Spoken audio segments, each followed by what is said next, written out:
The amazing, mighty, and powerful Casanova Brooks returns to the show. Welcome back, brother. Welcome. I appreciate you having me, my man. Thank you. Thank you very much. Yeah, man, it's a pleasure as always. I love your energy. I love your business acumen. You know, for those who didn't catch Casanova's last episode a while back, he is a real estate guru. He's an investor. He's an entrepreneur, a speaker. An incredible story, overcame cancer, overcome losing his life in a sense of his house and his mom all in a week. And he's able to build an amazing, and for me, more importantly, the person who he is he's a down-to-earth, giving person. He wants to see people do well. He's a family man. He's inspiring. And with all these things he has going on, he still is very humble, which I admire. So Casanova, what's new in your world? What's been going on with all this change, especially in real estate? You know, you see a lot of how things are being affected in the market with Corona. So what's going on in your world, man? Yeah, I'd say everything's going on in my world, to be honest with you. I think everybody's experiencing a lot of change, something that we weren't really prepared for, but that's just what life does. It throws a lot of wrenches, at you. So for me, I've been trying to balance the real estate market, which has been very fun, right? But I think when I say balance the real estate market, I have investors who I work with personally. I have people who are looking to become investors. I have clients who are trying to buy or sell a primary home. Everybody's just looking for answers. Is now the right time to buy? Should they wait? Is the market about to crash? Seeing things like JP Morgan Chase that have now, put strangleholds essentially on the people who they lend to. And them being the third or fourth largest lender, that's a big deal, because then you start to wonder, will other banks follow suit, right? And then you start talking about Wells Fargo's and things like that, which I'm pretty sure that all of those banks tie into each other, in one way or another. So if we start seeing that trickle down effect, it can really hurt our economy, because, the real estate market fuels a lot of it. Right? No matter if it's commercial, if it's residential, when things are bought, sold, and then rehab, that obviously puts a lot of people in business. It keeps stores like Home Depot, Lowe's, all those places in business. And then it also keeps, tradesmen in business, electricians, plumbers, things like that. So it's a lot of change. Of course, I'm also getting acquainted with the thought of being a stay-at-home dad and a what's a better word? A homeschooling dad. Oh, yeah. Right. And so, yeah, it's a lot. My wife, we still have the daycare, so that's still running. For now, it is an essential business. So, but every day it's kind of on edge and pins and needles for that. And so everything's a change. But at the end of the day, just like I said, I think for anybody who's listening, joy wouldn't feel so good if it wasn't for pain.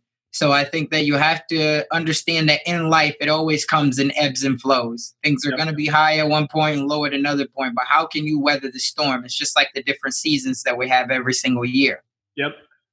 There's so much to unpack there. And I want to touch on all those topics, from real estate to the new levels of attention that you have to give to stay-at-home dad, to business, to family man, to all these things, and then obviously how the daycare is doing. So let's jump back to real estate for a second.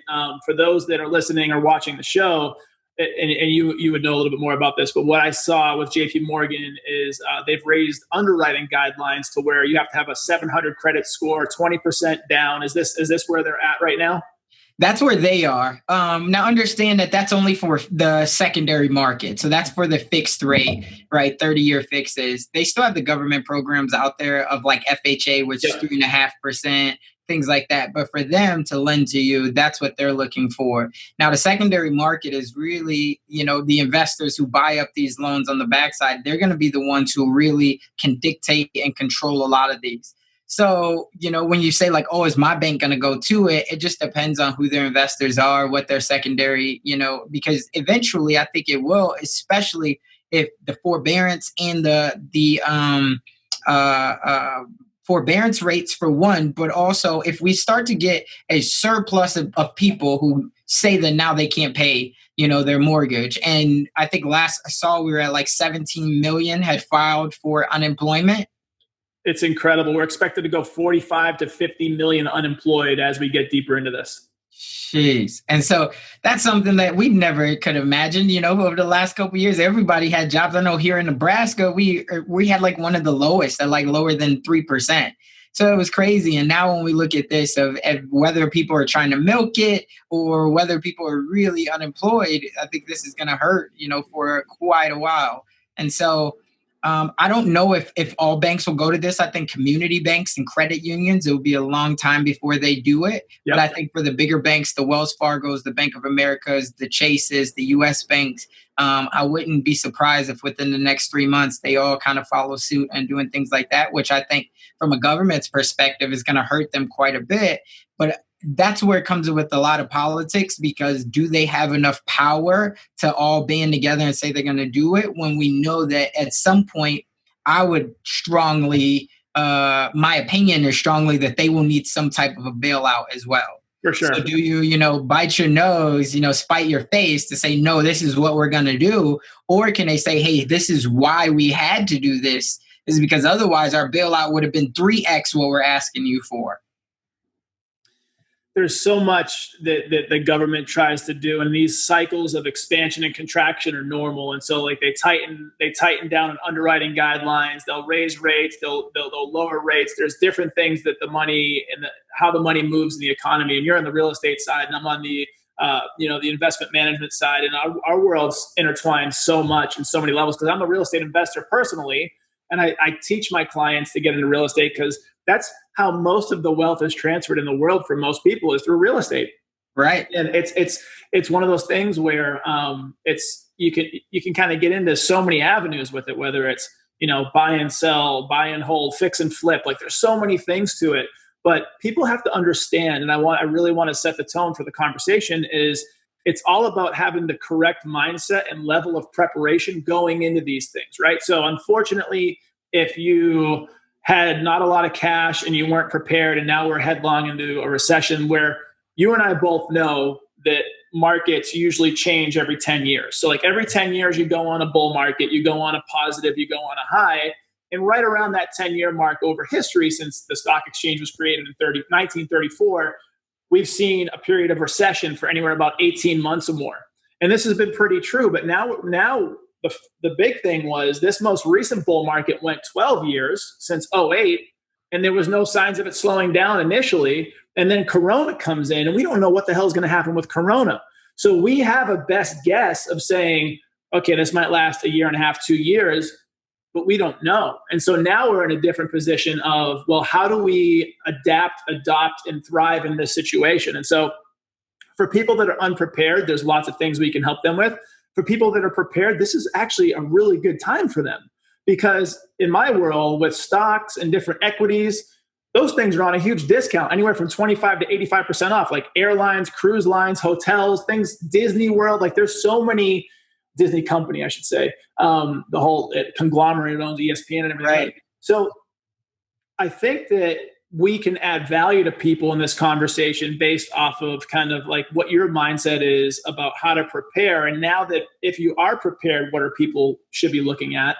And then the people that aren't prepared, how can we kind of help them with some ideas on how to kind of get through these next few months to year or two? Yeah. So I would say for the people who are not prepared or who were not prepared, understand that there's a lot of aid, there's a lot of funding. First thing is, I would encourage anybody, being honest, we pay in a lot in taxes, right? And so what I would say is to really reach out to whoever your local experts are, like a banker, like your financial advisor.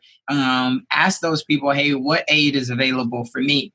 And I would tell you to tap into all of that aid, because the reality of it is, and this maybe isn't said all the time, but here's what's going to happen. The government is going to get their money back. Right. And who are they going to get their money back from? Yeah, the people. From us, right? And if you don't have any businesses, if you don't have a lot of ownership, you won't even have those loopholes. So when the government raises rates back up and they're trying to recap on all of that to make our dollar stronger, unfortunately, it's going to be the people who are uneducated and who never tapped into the resources to at least be able to have some type of a savings or some type of a cushion to be able to get ahead. So that's what I would say. And understand that like a stimulus package or even unemployment, like this money didn't, while maybe we're giving out more than what we really have, it didn't just, appear out of thin air. It's why they charge you taxes, right? It's why, because they have these types of funds. So people saying, oh, I'm not going to tap into it. You basically just gave away that money, right? In my opinion, because you tap back into it, because your obligation at the end of the day for anybody is to make sure that you put your family ahead, right, for years to come.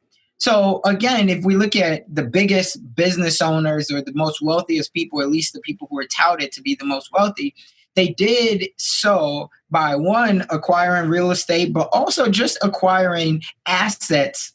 And they did it by figuring out what were the legal loopholes that are already set up, right? That's really what it is when we talk about capital gains and deferring it, when we talk about the way that you structure your entity or your business. Do you have LLC or do you not? All of those things are legal loopholes, right? And if the government really hated it, right, that they would go in and they would put something in writing that says you can no longer do that. But they don't, because they understand that, again, it's a capitalist world and there's got to be loopholes for everybody and you can't go changing everything. So if you're not prepared right now, again, the number one step that I'm doing is I'm reaching out. If I'm you, and I'm reaching out to bankers, I'm reaching out to business owners, I'm reaching out to other entrepreneurs who do not look like they're struggling right now, and I'm trying to have a conversation with them. Right now, they could still be struggling.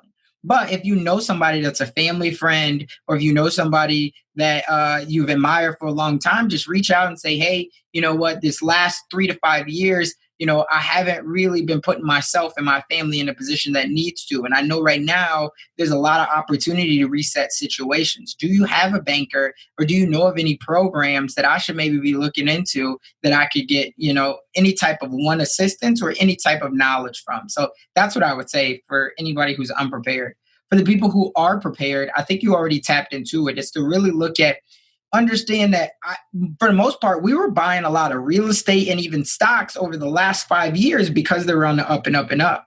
Well, we both can probably agree that you don't make your money when you sell at the end of the day. You make your money when you buy, right? That's when you make your money. So right now, if you could buy something that, again, just as you said, is somewhere between 30% to 85% discounted, right? Why would you not do that? So you have to be looking at it. Yeah, so you got to be looking at it. And you also got to look at, and I'm not a stock expert, I don't claim to be, and never ever have, but you also got to be looking at what are the things that you believe is tried and true and will withstand the test of times. Like the airlines. We know that people have to travel, right? Once this is all said and done, people will get back into traveling. Right? Maybe it's 2 years, 3 years, but the reality of it is whether we want to go to a vacation spot with our families, whether we want to, whatever it is, we need to get from place to place and we're not on state lockdown, we will need to travel. Not everybody's going to take cars because, I mean, that could be days upon end driving. So understand that the airlines, they will come back. Right? Understand as well that there will be lots of logistics companies, right? And agriculture companies, because people will still need to eat. I think we're watching the news, Julie and I, earlier this week, and they were talking, they had a farmer on there. And I think he said he had to basically kill about 5 million like crops. Yeah, 70% is what I heard. They can't even give it away. They had to just basically lose 70% of their crops.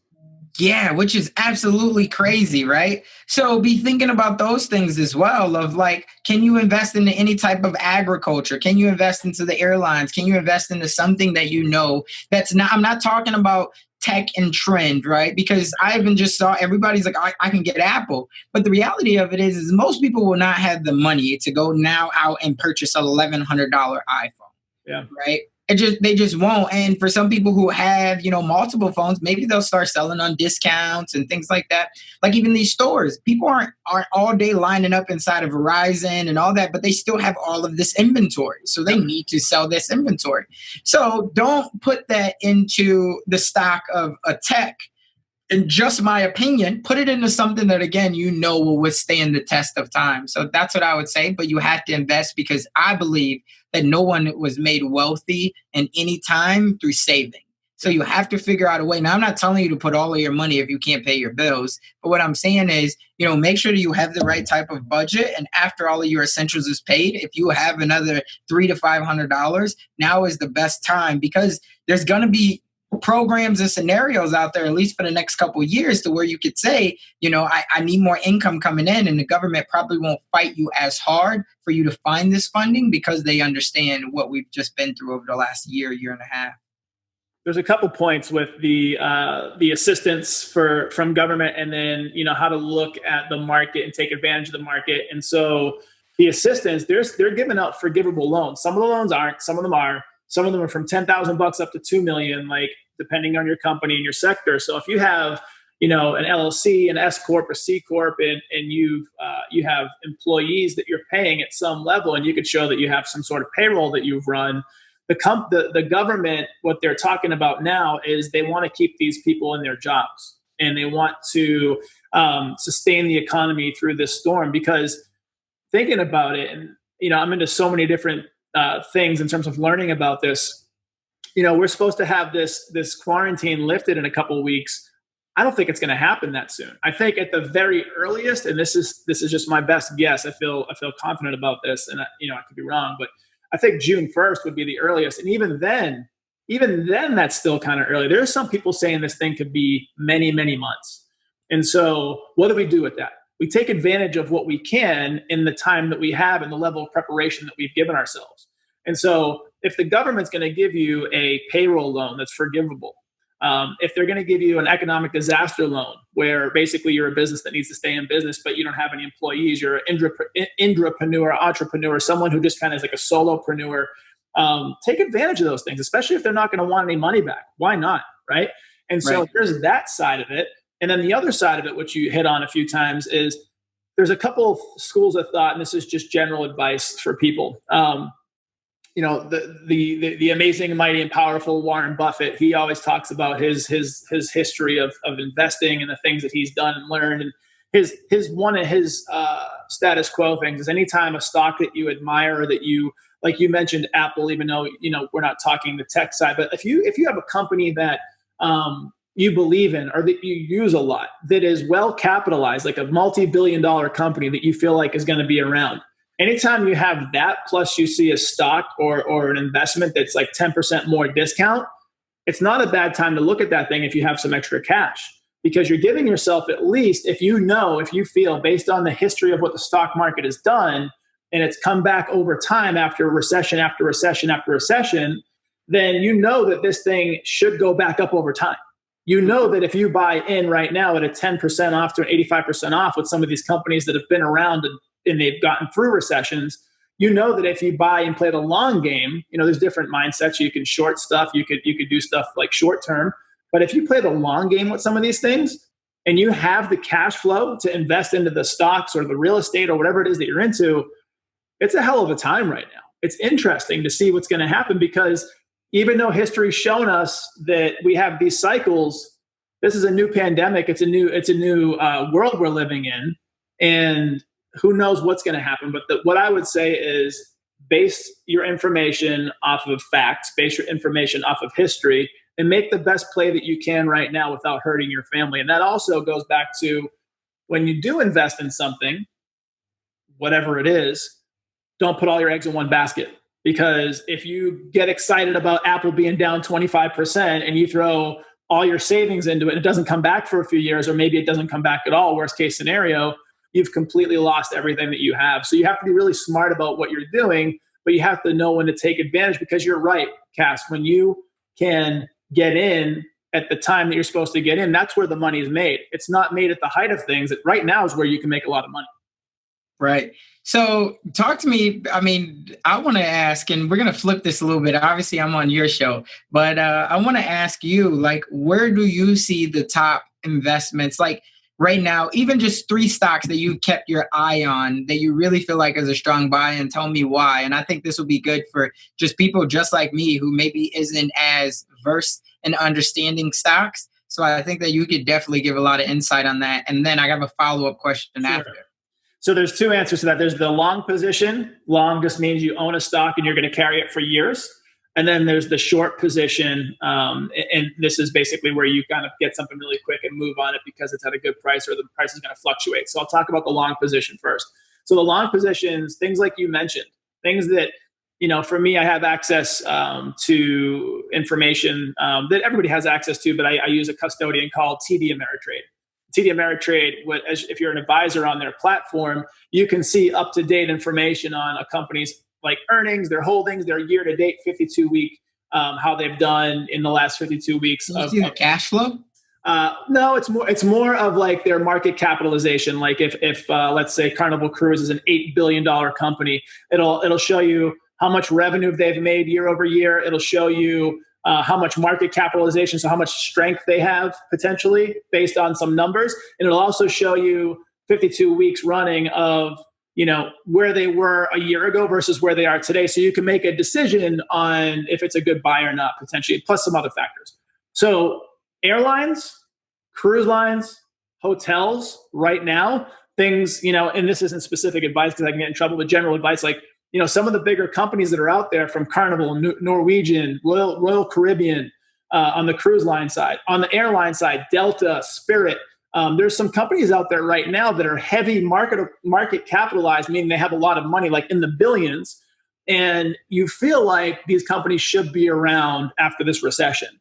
And the thing about these things is they're discounted heavily right now. So that would be something I would look at for someone who has, and again, this is all based on people's risk tolerance, based on their time horizon, their liquidity needs. Again, I'm kind of skirting making sure I don't give direct advice right now. But if you're that person and it makes sense for you, it's a hell of a time to get in that way. The other side to look at things right now is shorting companies that are doing really well right now. So like think about what people are doing at home right now. We're on Zoom calls so much. At one point, Zoom was up 1,300%. It's probably not going to be that way when the recession's over, right? And then you have things like Peloton that are going up super, super high right now. Teladoc that are going up super high. So again, these ideas, these concepts of these companies that are being super leveraged right now but will die down, you can actually make money on that side of it too. Basically saying, I don't believe this company is going to stay at this height for forever. Let me put in a price here. And as soon as it hits like below a certain price, I can sell and make money on the spread, essentially. Got it. Love it. Now, the second part of this is something I've been seeing a ton of people talk about. It's two-part, but one is gold and the other one is Bitcoin. Sure. Yeah. So what is your take on those two? Because obviously they are kind of competitors, sure, right? The dollar and even the stock market. Like, what are your thoughts on those? First and foremost, to each their own. If someone is super in love with these things and well-versed in Bitcoin or precious metals, I'm all for it because I'm an advisor who doesn't get paid off of the product or service. I get paid on solid advice. So if it makes sense for someone in portfolio, that's why I love real estate. You'll see a lot of financial planners who can't get paid by giving advice to say, let's talk about this real estate investment, and then connect them with someone like you who can walk them through the practical side of it. I do. And so I win when my clients win. So I'm all for a Bitcoin or a precious metal play if it makes sense. So with precious metals, people, the idea of it is it's tangible. It's like real estate. You can, if they actually got, not all people that are in precious metals get to hold their gold or their silver, but they potentially could, essentially. So people feel safe when they can touch it, see it, taste it kind of thing. So with precious metals, they've been around for a long time. The thing that's interesting about precious metals is it's like anything else. There's risk. As soon as the market shifts, as soon as demand increases. So what I say with precious metals and things like this is that it could be a complement to the portfolio. It shouldn't be everything that you invest in. Now, the Bitcoin thing is a little bit deeper. Bitcoin, in my mind, I'm a rebel at heart. The ability to disrupt central banks, the ability to basically operate outside of the guidelines, for better and for worse, of the government with Bitcoin is interesting.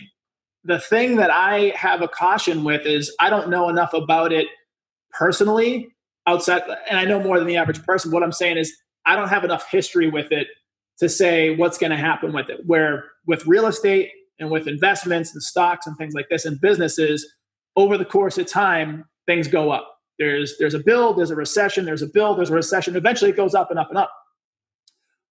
Bitcoin still, in cryptocurrency in general, like Litecoin, Ethereum, Bitcoin, all these different types of cryptocurrency, there's just not enough history to know what's going to happen. So here's my thought, my belief. I believe that the blockchain the underlying technology for crypto is definitely going to be a huge value add in our lifetime. I believe that we will figure out Bitcoin's or crypto's place in the world. I just don't know. To me, it's one of the bigger gambles, is what I'm trying to say. And so, in a person's portfolio, if they want to dabble, if they want to play with it, sure. But I definitely don't lean heavy, because it's one of those things. You're either all in or you're all out when it comes to that thing. So right. Yeah. No, I love it. I love that you said that. I mean, I remember when it first came on, I invested and my money's still in it. It's kind of been a long-term play, just as you said. Like I set it and forget it. I remember in the beginning though, I put an additional like 1K in there because it was going like up and up and up, right? And then all of a sudden it shot down and I was like, no, but I was about to put like 5K additionally in Bitcoin, because it was like that time where it like shot all the way up to like 17,000. I remember. Yeah, and I was like, oh my God, like, this is my time. I gotta, and then I was like, but for whatever reason, just because, like you said, it was an unknown. So what are the things that you already know? And so for me, I didn't have a lot of security. I'm okay with doing some gambling, but I think that it's always got to be a calculated risk. And if my wife would have been like, what happened to my 5K? And then I'm like, well, baby, I read this like one article. And she's like, yo, explain to me what, and if I couldn't explain it, like explaining it to my 8-year-old, yep, that means that I don't really know enough about it. And so that was what held me off. And so I still have it in there. It's kind of set it and forget it. But I think that that's the value of always investing into something, right? You got to be able to put that money in there, but be prepared to lose it. And if it loses, you're okay. You could still live your lifestyle without, feeling like you got to jump off of a cliff. Another decent rule of thumb is exactly what you're talking about. And it's another 10% number. This number gets thrown around a little bit in my world, but 10% of your net worth, if you're an investor, you should be okay, or could, depending on your needs, you could be okay with losing that money. So like, let's say someone has $100,000 cash to play with. I generally wouldn't take more than $10,000 that money and put it into something super speculative that was a gamble, because 10%, although 10 grand on that number would hurt, you could still make that number back and it wouldn't be the end of the world. So I do have cautions with when it comes to super speculative items. We don't go heavy into those things. We can dabble, and everybody's 10% is different. You could be a multi-millionaire and 10% looks a lot more significant, right? So it just depends on your situation. But I do agree, you don't want to go too heavy in the unknown. Right. Now, the last question I'm going to ask on that is, when you say 10%, don't put it all in one thing. Are you saying the medium as a whole, as in like, don't put it all in the stock market? Or are you saying like, don't put it all into like one stock? It depends. Definitely, if you want to invest, most people, you don't want to put that 10% in just one stock, number one. You want to spread it around. It could be, an index fund that has more than one stock. It could be a few different separate stocks. It could be a few different things. And then also just the speculation side of it all together. Like, so speculation in my mind are things like Bitcoin or cryptos. That's something where I don't have enough data or information to say over the course of decades, this is what should happen, right? Because here's the deal. I'm not into market timing. I'm not into forecasting. I'm not into predicting the future, because none of that shit can really happen. Only 4% of money managers out there actually can beat the market. It's crazy. So anyone who tells you that they're going to beat the market, run. Go with someone who says it's a long-term game, just like real estate. I mean, there's different things you could do in seasons, but it's a long-term play. And so that's kind of my mindset on it, is it's a little bit more of a gamble when it comes to something like that. If it's real estate, if it's stocks, if it's investments, if it's businesses, you can have a little bit more faith in those things if you know more about them, so to speak. So. Love it. All right, that answers my questions. And I know I didn't mean to hijack your show, but it was very. I love it. You're a host yourself. You got your DreamNation podcast, and you're a leader. So I love it. So you talked about managing and juggling now, because I'm feeling it too. I have a 5.5 and a 3.5-year-old, and they're both out of school, and they're both our 5.5-year-old is virtually learning, so he has a curriculum that he has to go through, and my wife's an executive. I'm a business owner. We have shit to do, like a podcast and relationships and kids, and now teaching, and now here's the thing, and just being straight up, like kids going to school for 6, 7, 8 hours a day, kids going to daycare 10 to 12 hours a day, and we can talk about yours in a second because it ties into this, is a godsend sometimes because it gives us the ability to go do things we need to do. And honestly, just being a dad, and I love fucking being a dad, sometimes I need a break. Sometimes I'm like, good thing he has daycare, good thing he has school, like let's go enjoy, right? Right. And so how has that played into your world with all the different hats that you're wearing right now? Like kind of, and it's a good thing. It's a blessing, but it can be stressful. Yeah, absolutely. And I can definitely relate to that because obviously I love my son. You see him all over my social media. We have a lot of fun. His energy is, I thought my energy, and even now, my energy is still pretty high, sure. But his energy is definitely 10 times my energy. Always wanting to stay active. And for me, I grew up as an only child, right? So I never had to have anybody that was always tugging on me to like, let's play. Like essentially I could go outside and play with my friends when I wanted to. I could go back inside and do my own thing when I wanted to. So it was all on me. Well, of course, once you get a family and once you get a kid and there's no more of that, like you have to be active. And that's what my son says to me all the time right now. Like, yeah, we got to be active. And so he wants to throw the football in the house. He wants to do all these things that I just want to, in a sense, relax. But there's no time for that, right? And so for me, it's been a huge transition because, yes, my son is learning virtually as well. But at the same time, when they get these iPads and these phones and whatever in front of their face, right? Computers, even if it's a Chromebook from the school, it doesn't really matter.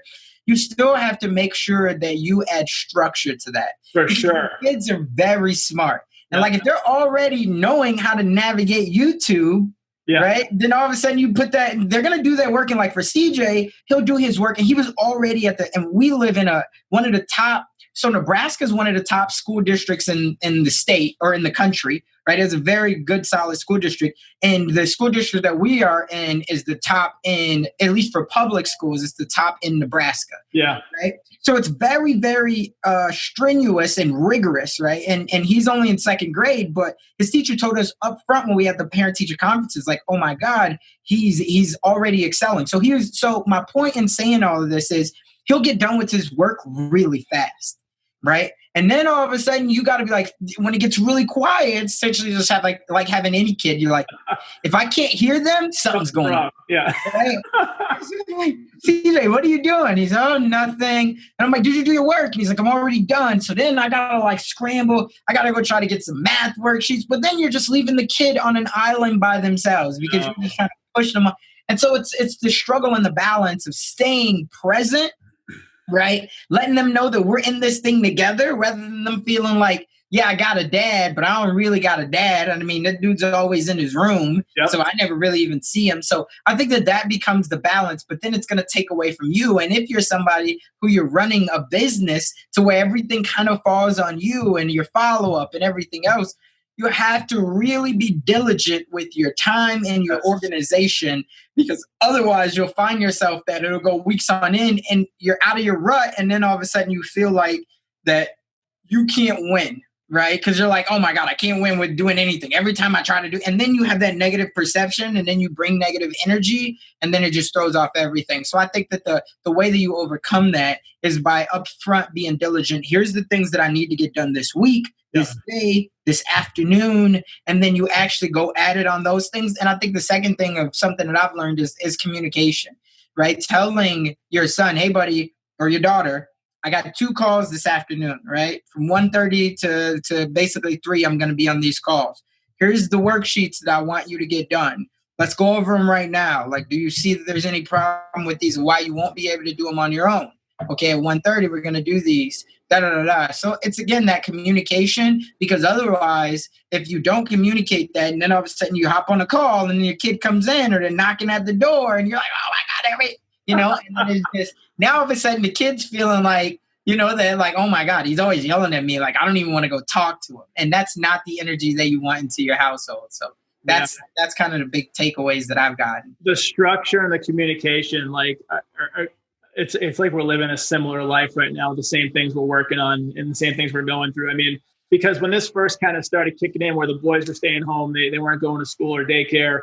I'm definitely their dad, but I also really enjoy spending time with them. So I found myself playing with them a lot more, not getting my stuff done, like going to play at the playground a few more times a day than you like so much more fun. Like, and then also being a little bit lazy, like, oh, just throw them on their tablet or throw them on, Disney Plus or something. And I realized pretty quickly that wasn't going to work for them or for me. And so my wife, who's really good at this because I'm a rebel at heart and I don't like to follow rules, she was really good at the structure and keeping them on task. And like, we realized that they crave the structure, they crave the learning, they crave, in a sense, and Jocko Willink says this a lot of times, discipline equals freedom. And if you can get them into a rhythm, and again, I was all like kind of free for all. I was like, all right, screw it, they're on summer vacation, let's just go. And it started not working out pretty quickly. I realized that sitting them down to, whether it's do a puzzle, do their work, like not being on TV, not being on their tablet, but like having a flow and a cadence, that gave them what they were looking for. And it gave me the things that I needed to be able to get my stuff done too, if that makes sense.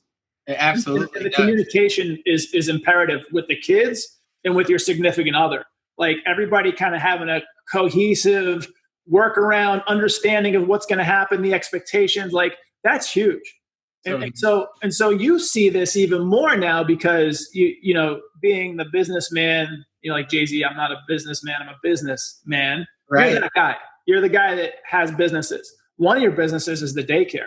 And the daycare, from what I know, from our son's daycare, our youngest one, he goes to daycare, they're only letting the essential workers bring their kids, like cops, firefighters, nurses, doctors. Like that's a limit of 10 kids in the entire school, where that school usually has many more kids than that.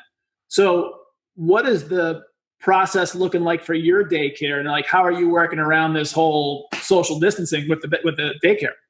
Yeah, so I'll tell you, fortunately enough for us, Nebraska is not a stay-at-home mandated state. Oh, wow. Okay. Yeah, so we're one of the few states, I want to say there was like less than like 7 states or something like that had. Georgia was one of them until a couple of weeks ago. We finally folded. Got it. Yeah, so our governor, and our people have not been liking it, but our governor has stayed strong with that. That's his decision to not make it, stay at home mandated. So for us, it hasn't been the essential workers, things like that. So the daycare is still operating. So we are, but the same thing, the rules came out, about a month ago that you can't have more than 10 kids in any room at one time, right? And ideally, you didn't even want to commingle those kids. Now, it's very hard to do. Sure. Because the staff, things like that, when the staff, otherwise you would have to have all 10 of your staff members. If you have 10 kids, 10 rooms, 100 kids, you'd have to have all 10 of them there working all day. And then you basically, if all but 2 kids were to leave, you can't combine a room. You can't. So that makes it very tough. So then my wife, and this is really her business. Obviously, I always say that I have a daycare, but I just signed my name in a couple of spots. Like she is the champion with that. This is her baby, her dream. So even when she's around, she kind of always gives a side eye, like, why? That's not yours. Okay, that's fine. All of the businesses can be yours as long as I get the passive income that comes on the backside. Right? We could have 30 businesses. You could have them all. I don't need necessarily the businesses. But yeah, so for her, she's been on top of it. Obviously, talking with the state mandators, understanding that there's rules changing every single day on this thing. She has one rule that like no one outside of the staff, right, can come into the daycare. So all parents, they just drop off at the door, right? The kids can obviously come in, but so it's just a way to try to minimize and make sure that there is no contamination, sure. Things like that. She's done a great job. The sanitizing has obviously went up 3x. Right, we already had a cleaner that was coming, but I mean, every day when there's shortage on kids, right, a couple of those staff members before they're leaving, they're going through and not only sanitizing their room, but also, the other common area spots.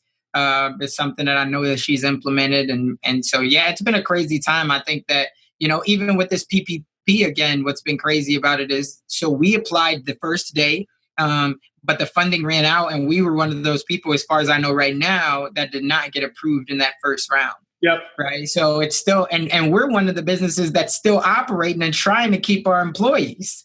right? Where some other people, they've let their employees go, and who knows if they hire the employees back or not, because now the employees might be on unemployment. And they're like, listen, so we're still operating all day long. And yeah, that's been an interesting way that the businesses have done that, and the SBA's done that as well. Hey, you made me think of something with additional funding. Have you seen Sarah Blakely's thing, the Red Backpack Fund? It's the founder of Spanx. She put out 5,000 total loans, up to like $5,000 loans. So there's 5,000 opportunities for women-owned businesses anywhere in the country, as long as you have a women-owned business. And I think it's the same kind of thing. It's payroll-based, showing that you have an employee. You can get $5,000 free money, essentially. Have you heard about that yet? I have not. I mean, I know Sarah Blakely. I'll tell my wife to look at it. I'll send you the DM as soon as we get off that has the information on it. But they're doing rounds of it once a month. And so once a month, they're taking X amount of people out of the 5,000 participants that can take a $5,000 loan. So I'll send you that information. Maybe you can get on that too. Yeah, that would be huge. Yeah, and like I said, she's there every day. She's been a champion through it. I think we have a max capacity for 87 kids, and we had just hit 60 before this whole thing happened. So we were like, man, and our goal was to hit 100% capacity by the summer. And then obviously, by the end of the year, as long as we still had a well-oiled machine, we'd start looking at an additional location. But now this has dropped us down to about 20 to 25 kids. I was going to say, have you seen a downturn of people coming in? Yeah, I mean, some people are losing their job. Obviously, some people just want to keep their kids home until this whole thing blows over, which is cool. We understand it all, but yeah, we've definitely seen a downturn on it. What are some things that you're doing right now? I know since our first time together on the show, you've kind of delved into different business ventures or different focuses. What are some of those things you're doing now? Yeah, so I mean, it's crazy because in the midst of all of this, I'm starting up 2 companies, one of which is a production company, like a media production company. And because my team operates so well right now, and like with my podcast production, with the branding and everything, and so many people have reached out to me about like, hey, would you help me get my podcast started? And also like, what about editing it? Like, how do I know what equipment, all these other things? So since I've talked to my team about that, and so we've looked at, which we're kind of putting the final pieces together, where we would be a one-stop shop for other people. So essentially, if you look at how my website, my branding, my IGTV clips, the editing, the show notes, all of that, basically it will be done for you. All you would have to do is go out and record your interview. So that's one thing that we put in place, and we've already gotten commitments from about 5 to 7 people. So it's early on. So I'm giving people the game right now, service-based. And this is before it like blows up and you're hearing like, oh, he has hundreds of clients doing this, right? So but we have to make sure that, again, we even have the bandwidth and the capacity to be able to service all of this. So that's where I would say, and then we're talking about what does the packaging look like? What's in package A versus package B? All these other things. Will we help with anybody with outreach because of the network that obviously I'm building right now to be able to help them? So there's all of those things. And then the second thing is looking at launching a service for local small businesses, right? And so this will be able to help them showcase their business. And that's something that I'm still in the premature stages about on that one. But I would imagine that if all goes well, it would be something that I could probably launch here in the next month. Very cool. Very cool. So just taking advantage of the things that you've built in your business to help you scale your other businesses. And now you've put together this well-oiled machine and team. Now you can help serve other people through it. Yeah, absolutely. So that's what we're looking at right now, doing all those things. It should be, a lot of fun. And of course, I still have my real estate business. I still have the real estate course, just created a social media course. And the last thing, which is crazy, but it's kind of the forefront, I'm about to launch an inner circle group, which I think I'll start it out being like a 20, 25 person like beta group in the beginning. But this is going to be so much more than just real estate. Basically, I'm going to share things like we're sharing right now, but just basically how you can find your ideal client, how you can market yourself better, how you can build relationships, access to my own community. Like, it's going to be really, really cool. And the best thing about it is it'll be super, super affordable, right? So it's not going to be $1,000, $5,000 or anything like that. So it's going to be super affordable. But that's the other thing that I'm launching. And that'll probably be the first thing that launches before the other two companies. Are you thinking of doing a one-off price point per year, or would it be like a monthly thing, or what do you think? I think it'd be more like a monthly thing for sure. Yeah. So a monthly like membership, but again, I would do a couple calls a month, one with me where they can ask me any questions, whether it's business, marketing, real estate, doesn't matter, right? And we're all in there. We're a community, like-minded people sharing ideas. And the other thing is I would bring in one expert a month, like just like you, right, to give them access to what other people are doing in their industries that crush it. And maybe that's not the industry that you want to go in, but you could still get some nuggets out of that. And maybe you might even be exposed to some information that tells you that is the industry that you want to go in, right? And now you have a gateway to that. So it's all kind of encompassing. But yeah, that'll probably be the first thing that I launch, and that should launch here in the next week or so. Love to see all that success and the work that you put in on the front end to be able to kind of now help people through that. And so the last piece we didn't talk about is DreamNation. What's going on in that world? Yeah, DreamNation's great. It's podcast, right? We've looked at how do we serve better, right? And I think when I first started this out, I wanted it to be just purely like inspiration, but as we continued to navigate, I noticed that it was pulling us more towards business, yep. Right? So we looked at this as to being like, where are we the bridge at? We're really the bridge to not only inspiration, because I love people with great stories or that's crushing it, but at the same time, like business, marketing, and what's going on in culture and society, right? Because I believe that everything starts with a dream, and that was the whole purpose of this. So making sure that we could still bring on relevant guests. We're about to come up on episode 100, and I got a pretty phenomenal guest that has been monumental in my world, the podcasting world. Using clues without giving away the name, like what kind of things have they built? Would that give it away? So in my opinion, I think that they're a marketing genius. I think that they're also a community genius, and they talk a lot about business, right? And specifically in the online business space, but I think that you could do a lot in the offline as well, because the things that they share is just amazing. But I don't want to give it away. I know over that week, I'm going to be broadcasting it pretty heavy, but this is great. I'm pretty sure we're confirmed on it. As long as nothing happens, like I said, this would be a person that for anybody who has a podcast, this will be a person that you want to get on your show, and I feel blessed to have him. When do you expect to have that person come out on your episode?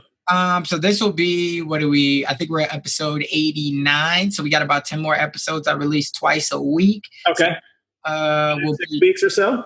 Yeah, in the next 6 weeks. So it's going to be good. And up until then, right, I want to try to get some phenomenal guests, but I got somebody picked out specifically for episode 100. And I think that this guy's going to help to crush it. We'll see if we can get the scoop going along, man. I'm excited for you. Happy 100.